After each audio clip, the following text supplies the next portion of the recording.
High, আমি যাব এখন জল ঢালতে। সারাদিন উপোস করে আছি।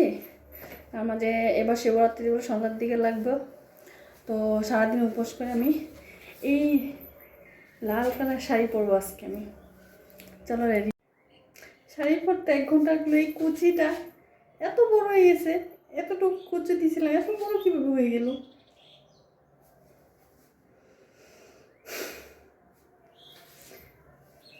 কি করবো আমি? আবার কুচি করবো?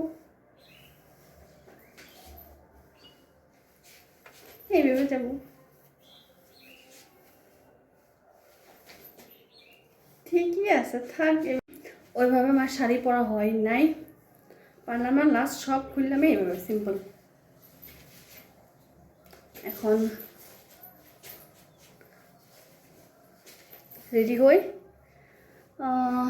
শুধু একটা কলার পরবো আর একটা চুড়ি পরবো।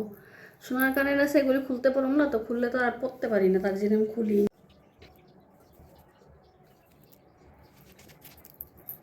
আমার গয়না আমি হয়ে গেছি রেডি। এখন আমি থাকি গুয়াহাটি পরাগাঁও। গড়চুকে এখানে ভীমাশঙ্কর মন্দির আছে, অনেক জাগ্রত মন্দির ভালো, তো ওইখানে যাবো। তো বাই বাই। আমি এখন অল্প ছাদে এসে বসে দিচ্ছি, লগেরগুলি আসে না, আসলে যাব। তো এখানে অনেক সবজি লাগানো হয়েছে। এত বদমাস বান্দরগুলি একটা সবজি রাখে না, একটা সবজি খাইতে পারি না, সব খায়ও না, নষ্ট করে ফেলায়।